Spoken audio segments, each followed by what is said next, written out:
네, MBN B뉴스 두 번째 시간은 스탁 이슈 시간입니다. 오늘도 한규미 기자와 함께 자세하게 알아보겠습니다.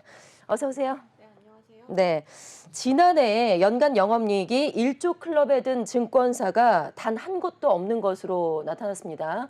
그만큼 지난 한 해 동안 증권사가 얼마나 힘들었는지 그걸 보여주는 것 같은데 네. 국내 증권사들의 영업이익 얼마나 줄어들었을까요?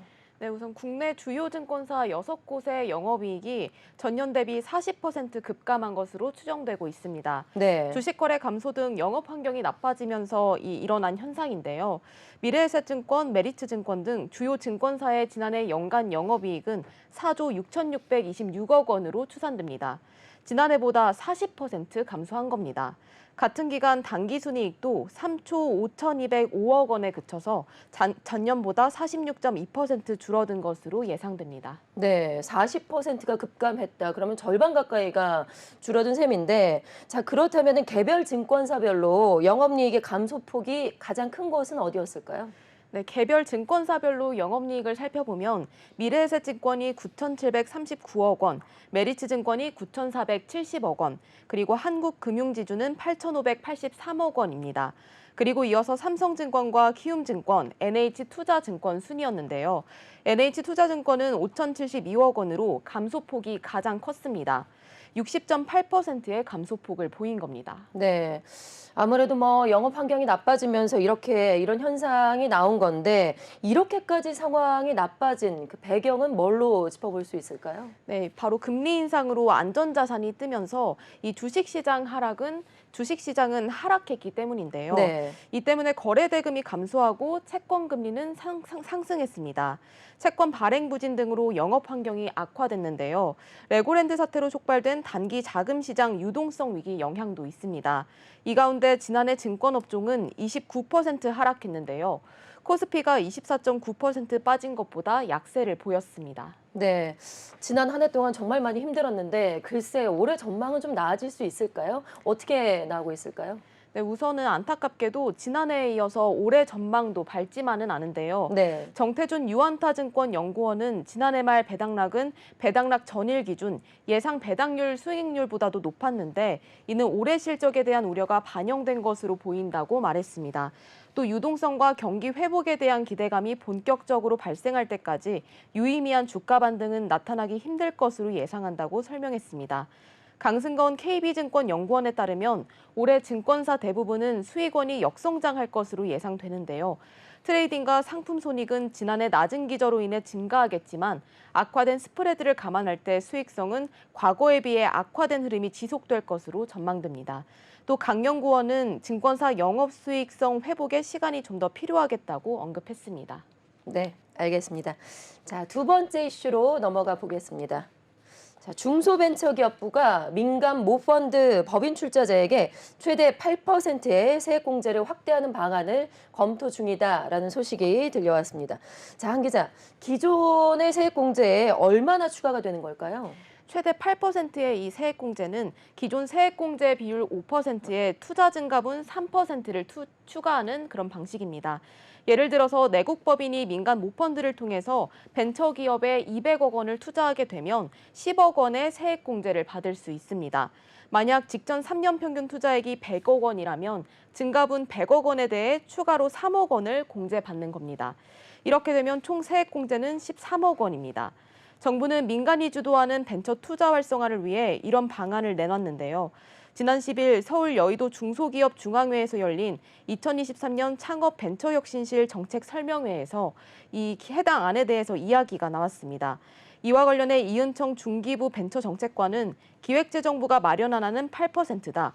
세액공제를 높인 건 사실이지만 우리가 생각할 땐 부족한 수준이라며 조금 더 확대할 수 있는 방안을 검토하고 있다고 밝혔습니다. 네, 이보다 조금 더 확대할 수 있는 방안들을 검토를 하고 있다. 네. 자, 그리고 기재부에서 역동적 벤처 투자 생태계 조성 방안이라고 발표를 하기도 했습니다. 세액공제 방안이 좀 부족하다고 생각해서 더 확대할 수 있는 그런 방안을 살펴보고 있는 건데 어떤 방안을 또 내놓고 있을까요? 네, 중기부는 스타트업 투자 유치와 해외 진출을 지원하는 글로벌 펀드를 이렇게 미국과 중동 그리고 유럽 등으로 확대 조성할 계획입니다. 총 8조 원 규모인데요.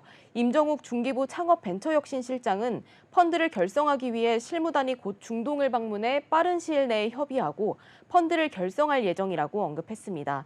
또 중동과는 이전에 이런 교류를 한 적이 없어서 개척하는 의미도 있다고 말했습니다.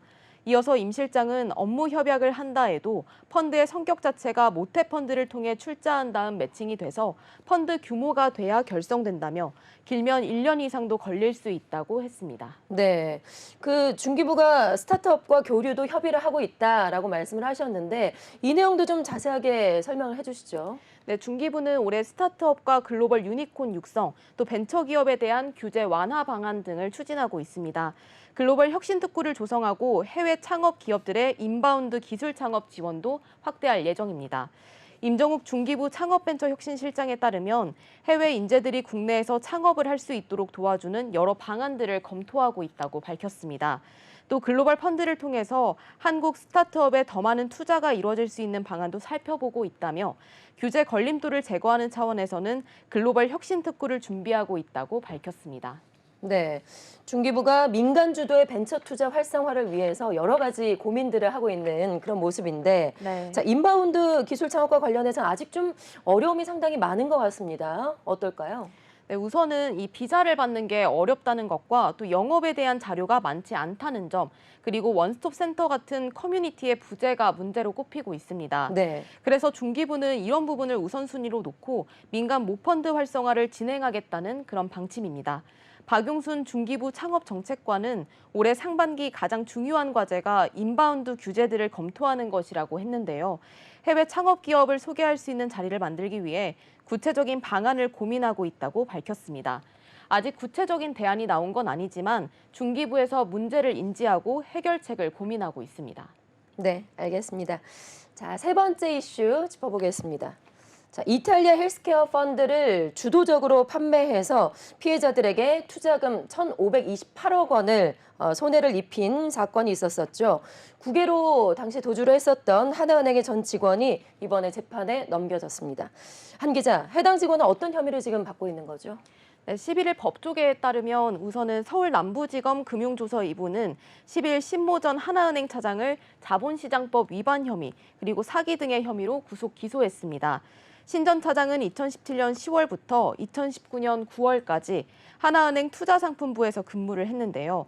근무 당시 고객에게 이탈리아 국가부도가 발생하지 않는 한 안정적으로 투자금을 회수할 수 있다고 했습니다. 이 때문에 이탈리아 헬스케어 펀드 위험성을 제대로 고지하지 않고 판매한 혐의를 받고 있습니다. 네, 한마디로 뭐 나라가 망하지 않는 한 안정적이다라고 이야기를 한 네. 건데 그 펀드의 위험성을 제대로 알리지 않았다고요. 네. 자세하게 이게 어떤 내용인가요? 이 이탈리아 헬스케어 펀드는요, 이탈리아 병원들이 현지 지방 정부에 청구할 진료비 매출 채권에 투자하는 사모펀드 상품인데요. 2017년 10월부터 2019년 9월까지 대량 판매된 펀드입니다. 하지만 2019년 말부터 투자금 상환이 연기되고 조기 상환에 실패하면서 이듬해 판매가 중단됐습니다. 펀드 판매 규모는 총 1,528억 원이며 계좌는 506개에 달합니다. 피해액은 1,100억 원이 넘는 것으로 알려졌습니다. 네, 말씀하신 그 피해액이 지금 1,100억 원이라고 나오고 있고 판매 네. 규모나 피해액을 보면 그 피해 규모가 상당히 이제 작지가 않은데 피해자들은 이에 대해서 어떤 대응을 좀 하고 있을까요? 네, 펀드 환매 중단 피해자들은 2020년 7월에 하나은행과 자산운용사 7곳, 또 TRS 증권사 3곳, 그리고 임직원 등을 대상으로 검찰에 고발했습니다. 특정 경제범죄법 위반과 자본시장법 위반 혐의 등으로 고발을 한 건데요. 이전에 신 전 차장은 환매 중단 사태 전이었던 2019년 9월 30일 갑자기 퇴사를 하고 싱가포르로 출국했습니다. 검찰이 체포영장을 발부받고 여권 무효화 등의 조치를 하자 지난달 21일 자진 귀국해 체포됐습니다. 그리고 지난달 24일 구속영장이 발부된 상태입니다. 또 검찰은 신 전 차장 외에도 추가적으로 관련 공범들에 대한 수사를 진행하고 있습니다. 네, 알겠습니다. 자, 네 번째 이슈로 넘어가 보겠습니다. 자, 최근에 자본시장 업계에서 빗썸이 2조 원대 매각을 추진하고 있다, 체결했다라는 이야기가 한동안 돌았습니다. 자, 빗썸은 이에 대해서 사실 무근이라고 입장을 밝혔는데요. 한 기자, 실제로 한 기자가 빗썸 측과 통화를 한 거죠. 네. 우선 이 NBNTV 측에서 함께 통화를 해서 알아본 내용인데요. 우선 어떤 소문인지부터 좀 짚어보도록 하겠습니다. 빗썸의 실소유주로 알려진 이정훈 전 빗썸홀딩스 빗썸코리아 이사회 의장이 빗썸을 2조 원대에 매각을 하고 또 유가증권 상장사 플레이그램을 인수한다는 소문이 있었는데요. 네. NBNTV 취재 결과 빗썸은 사실이 아니라는 답변을 내놨습니다. 빗썸 관계자에 따르면 해외 거래소 매각은 사실 무근이고 이는 주가 조작을 위한 불공정 세력이 퍼뜨린 찌라시에 불과하다고 밝혔습니다. 또 관련 소식으로 급등하는 기업 투자에 대해선 각별한 주의를 기울여야 한다고 말했습니다. 네. 실제로 이게 빗썸 매각에 관한 허위 사실로 인해서 빗썸의 최대 주주죠. 비덴트의 주가가 상당히 많이 올랐었는데 네. 얼마나 올랐을까요? 네, 비덴트는 빗썸을 소유한 빗썸홀딩스의 최대 주주인데요.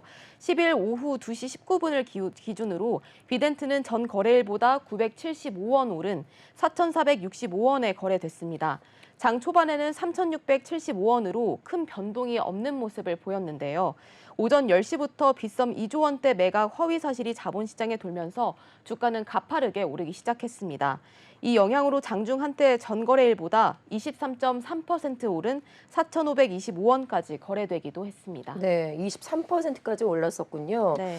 그 최근에 국세청이 빗썸을 상대로 해서 특별 세무조사에 착수를 했는데 정확히 어떤 조사가 이루어졌을까요? 네, 지난 10일 서울지방국세청에 이 조사 사국 직원들이 서울 강남구 빗썸코리아와 빗썸홀딩스에 대한 세무조사를 벌였습니다.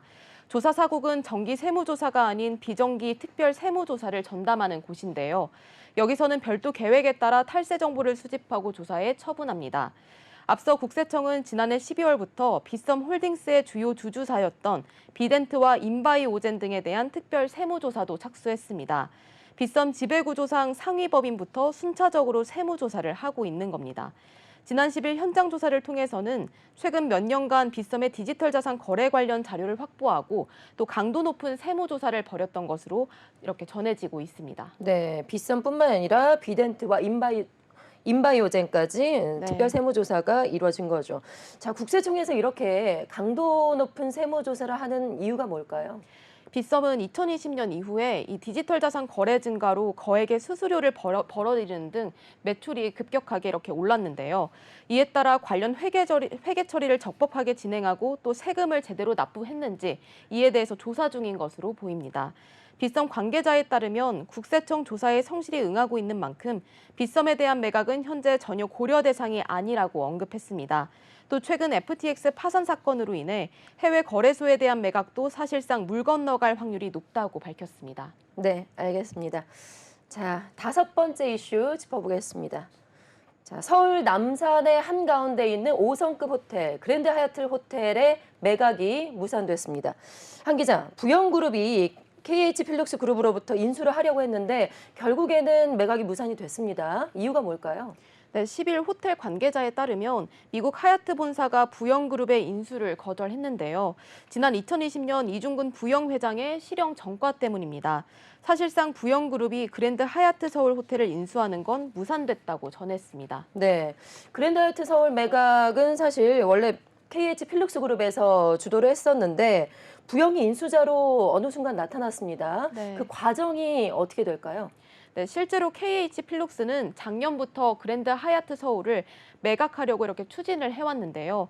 지난 9월까지는 KH필룩스가 그랜드 하얏트 서울을 1조 원가량의 호텔 전문 운용사로 넘기려는 분위기였습니다. 그런데 협상과 관련해 합의를 하지 못하면서 부영이 새로운 유력 매수자로 떠올랐습니다. 부영그룹은 그랜드 하얏트 서울을 8천억에서 9천억 원 정도에 인수하는 방안을 검토 중이었는데요. 이번 매각이 성사되면 KH필룩스는 2019년 12월 사모펀드를 통해서 6천억 원가량에 인수했던 그 그랜드 하얏트 서울을 약 3년 만에 2천억 원 이상의 매각 차익을 볼 예정이었습니다. 네. 그런데 현재 미국 하얏트 본사에서 부영그룹 인수권에 반대표를 던진 겁니다. 네. 그러니까는 미국 하얏트 본사에서 부영그룹이 인수를 하는 데 있어서 반대를 했다라는 건데 본사의 허가가 반드시 있어야 된다라는 건가요? 네, 본사의 허가가 꼭 필요한 건데요. 그랜드 하얏트 서울은 지난 2019년 직영 운영 체제에서 위탁 운영에 관한 매니지먼트 계약 형태로 이렇게 바뀌었습니다. 그래서 호텔 주인이 바뀌려면 미국 하얏트 본사의 허가를 받아야 합니다. 미국 하얏트 본사는 인수주체의 재무 상황과 경영 능력 평가뿐 아니라 대표자의 적격성 심사까지 진행됩니다. 네. 호텔 주인의 민영사상 리스크도 검토를 하는 겁니다. 호텔 업계 관계자는 인수주체의 도덕적 자질이 하얏트 브랜드 이미지와 직결되는 만큼 미국 하얏트 본사에서 인수심사를 까다롭게 진행한다고 언급하기도 했습니다. 부영그룹 이중근 회장의 과거 징역이 심사 과정에서 오점으로 남은 겁니다. 네, 결국 이게 문제였군요. 네. 네. 자, 그렇다면 부영그룹의 이중근 회장, 과거 징역을 살았는데 징역을 받았던 사건은 어떤 사건이었을까요? 네, 지난 2020년 대법원 2부는 이 회장에게 징역 2년 6개월과 벌금 1억 원을 선고한 바가 있습니다. 당시 이 회장은 2004년 계열사 돈으로 차명 주식 240만 주를 취득하고 270억 원을 횡령해 재판에 넘겨졌습니다. 당시 이 회장은 차명 주식을 회사에 양도했다고 속이고 집행유예로 석방됐지만 이를 본인 명의로 다시 전환해 증여세 납부에 사용한 혐의를 받았습니다. 또 이 회장은 2013년에서 2015년까지 부영주택 임대아파트를 분양 전환하는 과정에서 불법으로 분양가를 부풀려 부당이득을 취한 혐의도 있습니다.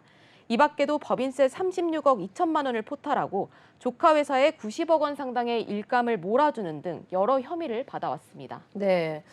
부영그룹의 이 회장이 받은 혐의가 한두 가지가 아니네요. 네. 네. 자, 그리고 여기다가 계열사 자금을 임의로 인출한 사건도 있었다고요. 네, 맞습니다. 이 회장은 개인 서적을 출간할 때 이 계열사 자금 246억 8천만 원을 임의로 인출했습니다. 또 아들이 운영하는 부영 엔터테인먼트의 회사 돈 45억 원을 빌려주기도 했습니다. 매제인 이남영 전 부영그룹 사장이 내야 할 형사사건 벌금 100억 원과 종합소득세 등 19억 7천만 원, 그리고 퇴직금 61억 9천만 원을 회사 돈으로 지급한 혐의도 받았습니다. 당시 검찰은 횡령 배임액이 총 4,300억 원에 달한다고 봤는데요. 횡령 배임 조세 포탈 입찰방해 등 12개 혐의를 적용해 이 회장을 2018년 2월 구속 기소했습니다. 1심은 징역 5년에 벌금 1억 원을, 2심은 징역 2년 6개월에 벌금 1억 원을 선고했습니다. 또 1심에서 허용된 보석도 취소하고 이 회장을 법적 구속했습니다. 네, 알겠습니다. 자, 마지막으로 6번째 이슈 짚어보겠습니다. 카카오엔터가 1조 원대 규모의 프리-IPO, 즉 상장 전 지분 투자를 추진 중인 그런 상황입니다. 재무구조 개선을 위해서 움직임을 보이고 있는데, 자, 한 기자, 유치할 자금의 규모는 얼마나 될까요? 네, 총 1조 2천억 원 규모의 자금을 유치할 전망인데요. 싱가포르 투자청과 사우디아라비아 국부펀드가 절반씩 최대 1조 원을 투자하는 방안을 논의하고 있습니다. 국내 사모펀드 H&Q 코리아도 1,000억에서 2천억 원을 함께 투자하기로 했습니다. 카카오엔터는 이번 투자에서 약 10조 원 수준의 기업 가치를 인정받은 것으로 알려졌는데요. 이는 2021년 유희열 씨가 카카오엔터 지분 0.7%를 인수했을 때와 비슷한 규모입니다. 지난해 1에서 3분기 카카오엔터 누적 매출은 약 1조 3,751억 원으로 이미 2021년 전체 매출을 앞질렀지만 기업 가치는 정체된 겁니다. 네, 카카오엔터가 이렇게 부진한 모습을 보이는 이유는 또 뭘까요? 네, 글로벌 경제 불확실성이 확대되는 가운데 낮은 수익성이 영향을 미친 것으로 풀이되고 있습니다. 지난해 3분기 누적 순이익은 843억 원으로 전년 동기에 비해 59% 줄었습니다. 매출보다 많은 부채 총액도 우려되고 있는데요. 북미 웹툰과 웹소설 플랫폼 타파스, 그리고 레디시를 사들이는 등 최근 2년간 공격적인 인수합병을 벌이면서 나타난 결과입니다. 네, 아무래도 기업 가치가 정체가 돼 있는 만큼 지금 카카오엔터 입장에서는 재무 건전성 개선이 상당히 시급할 것 같은데 그러면은 프리 IPO 외에 또 추진하는 게 있을까요? 네, 카카오엔터는 올해 수익성 확대에 박차를 가할 예정인데요. M&A로 몸집을 불려온 기존 성장 방식 대신에 기존에 인수한 기업과의 시너지 확대에 집중한다는 방침입니다. 배재영 카카오 수석 부사장도 3분기 실적 발표 당시 카카오엔터는 효율적인 마케팅으로 매출과 이익이 함께 성장하는 모습을 보여드리겠다고 언급했습니다. 또 북미 스토리 산업은 손익분기점 달성이 우선 과제라고 말했습니다. 카카오엔터 미디어 부문에서도 여러 대작을 선보일 예정인데요. 김현용 현대차증권 연구원은 올해 카카오 연결 실적은 카카오엔터가 이끌 것으로 내다봤습니다. 안정적인 멜로 유료 가입자를 바탕으로 콘텐츠 제작 활동이 활발히 이뤄지고 있고 또 스토리 부문도 수익성 안정화에 집중할 것이라고 분석했습니다. 네, 알겠습니다. 자, 오늘의 스탁 이슈 한규미 기자와 함께했습니다. 오늘 말씀 고맙습니다. 네, 고맙습니다. 네, 마지막으로 시청자 여러분께 당부 말씀드리겠습니다. 본 방송은 투자 판단을 위한 조언일 뿐 투자 결정과 결과에 대한 책임은 투자자 개개인에게 있음을 다시 한번 알려드리겠습니다. 이상으로 블록체인 전문 뉴스 MBN B뉴스 여기서 마치겠습니다. 함께해 주신 여러분 고맙습니다. 수고하셨어요. 네.